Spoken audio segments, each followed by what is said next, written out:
A number of years ago, the Central Bank of the United States, the Federal Reserve, produced a document entitled Modern Money Mechanics. This publication detailed the institutionalized practice of money creation as utilized by the Federal Reserve and the web of global commercial banks it supports. On the opening page, the document states its objective. The purpose of this booklet is to describe the basic process of money creation in a fractional reserve banking system. It then proceeds to describe this fractional reserve process through various banking terminology, a translation of which goes something like this. The United States government decides it needs some money, so it calls up the Federal Reserve and requests, say, $10 billion. The Fed replies, saying, sure, we'll buy $10 billion in government bonds from you. So the government takes some pieces of paper, paints some official-looking designs on them, and calls them treasury bonds. Then it puts a value on these bonds to the sum of $10 billion and sends them over to the Fed. In turn, the people at the Fed draw up a bunch of impressive pieces of paper themselves, only this time calling them Federal Reserve notes, also designating a value of $10 billion to the set. The Fed then takes these notes and trades them for the bonds. Once this exchange is complete, the government then takes the $10 billion in Federal Reserve notes and deposits it into a bank account. And upon this deposit, the paper notes officially become legal tender money, adding $10 billion to the U.S. money supply. And there it is. $10 billion in new money has been created. Of course, this example is a generalization, for, in reality, this transaction would occur electronically, with no paper used at all.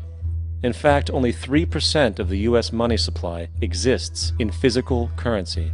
The other 97% essentially exists in computers alone.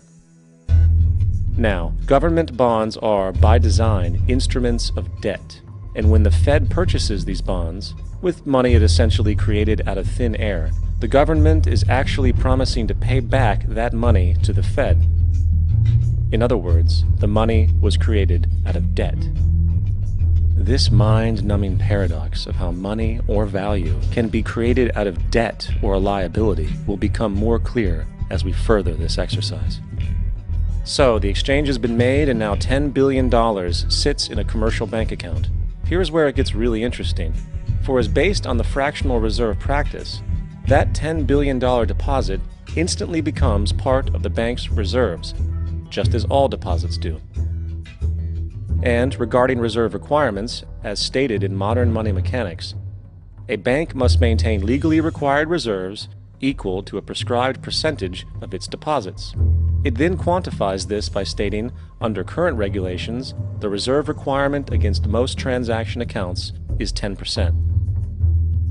This means that with a $10 billion deposit, 10% or $1 billion is held as the required reserve, while the other $9 billion is considered an excessive reserve and can be used as the basis for new loans.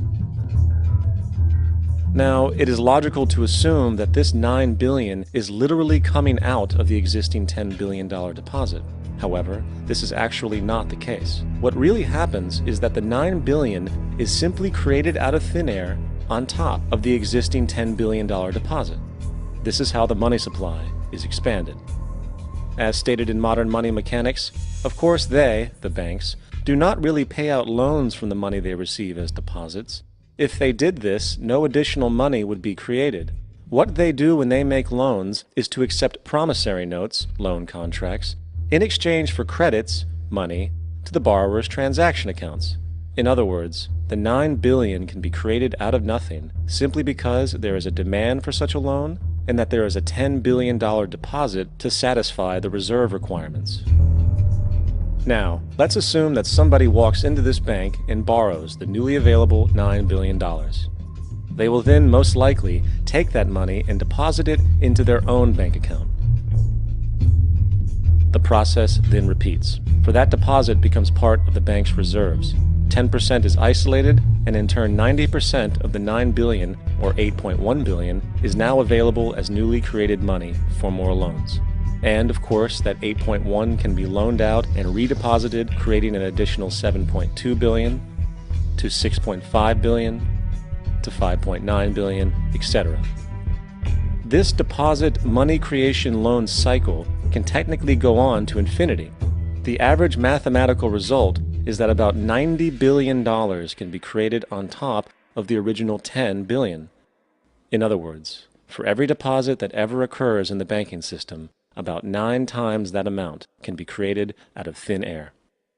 Money jitters? Ask the obliging Bank of America for a jar of soothing instant money, M-O-N-E-Y, in the form of a convenient personal loan. So, now that we understand how money is created by this fractional reserve banking system, a logical yet elusive question might come to mind.